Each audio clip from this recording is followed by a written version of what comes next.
Today we're gonna make an advanced storage system using the applied engineistics mod.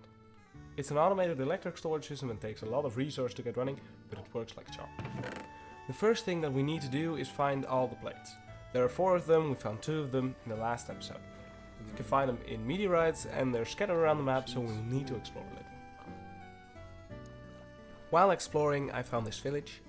Actually, I found 2 villages, but there wasn't much loot except for some chainmail armor and a couple of diamonds.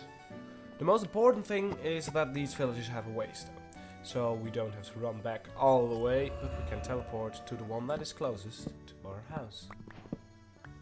The first meteorite I found was in the river. It was mostly underwater, so I dug into the top center and blocked it off so I had air. I dug the flux block and yes! One of the 4 plates we didn't already have. The second one I found is a little deeper underwater, so I made a door and went to mine. I did the same thing of mining down and yep, the last plate. Hey, we got a little achievement. Now that is done, we just need to make the actual inscriber. Otherwise these plates are useless. It wasn't that expensive, just 2 sticky pistons, some iron and a copper. Luckily we had those slime crystals which smelt into slime balls. Easy step 1. And then I realized I actually need power to run it. It's my first time working with this mod. I found the easiest method of doing this was some sort of furnace which uses coal to make electricity.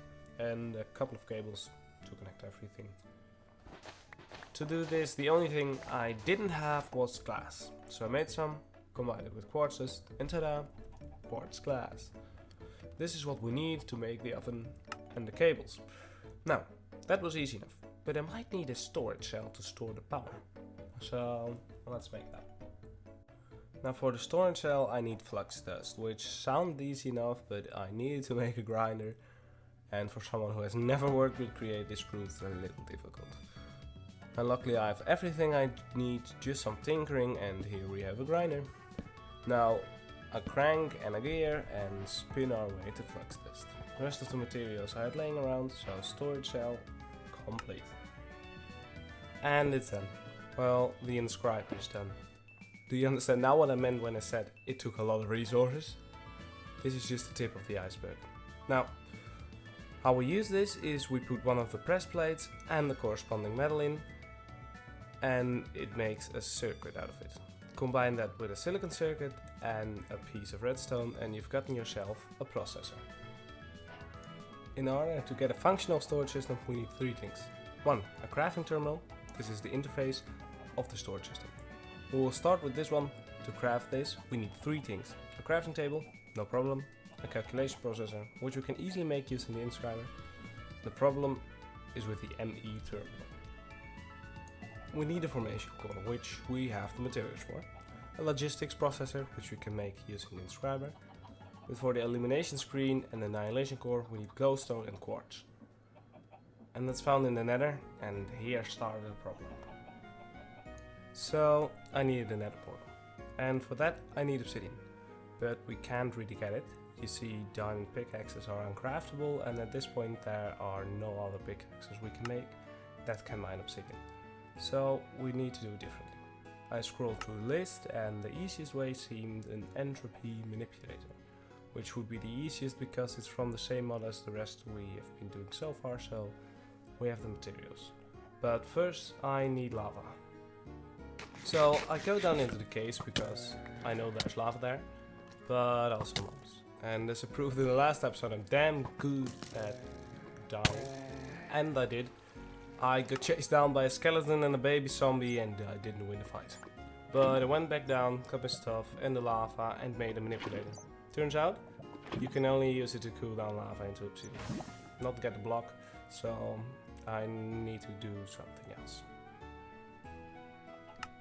I saw that you can use a fan of the Create mod and placed water in front of it to turn magma into obsidian.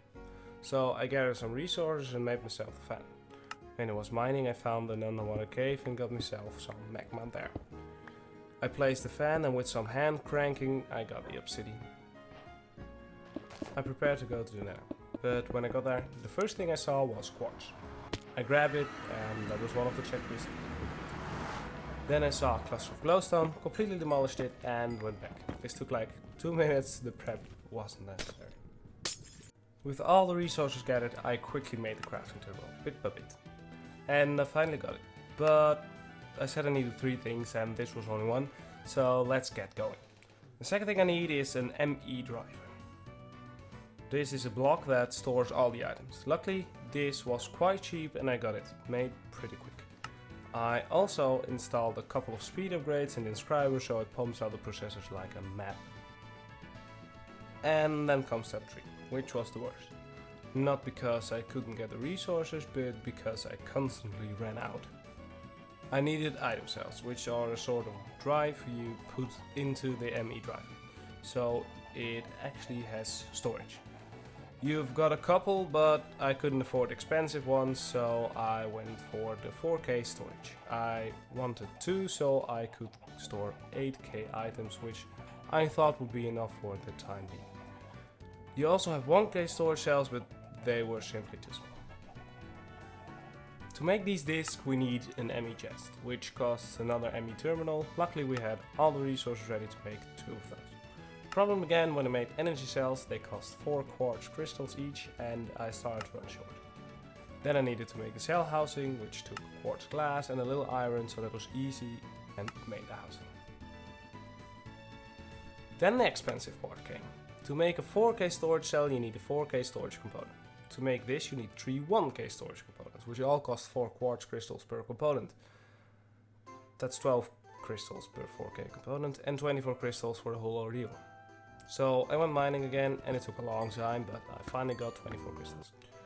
I made the 1K component and you need a calculation processor, which needs 1 more crystal to make. But then I discovered quartz seeds. You can make these from quartz powder and when left in water for 20 minutes they turn into crystals. So I finally had enough. And I don't know who thought it was a good idea to make a play with 20 minutes, but it's the most stupid and boring game design I've ever seen in a modpack. But I'm glad it exists, otherwise I would still be mining. I made the 2 4K storage cells and finally got the storage running. You can put any item in, and if you look for a specific item you can search for it or the mod it belongs to, and the best of all is you can craft everything directly from the Too Many Items tab. There's one drawback: if power runs out I can't access the storage. And I'm using the cold power, which isn't reliable. So next episode I will be making solar panels from another mod and hook them up to our storage system, so we can finally use it. If you liked it, leave a like, and if you didn't, I don't know why you stayed till the end, but I had a great time and bye!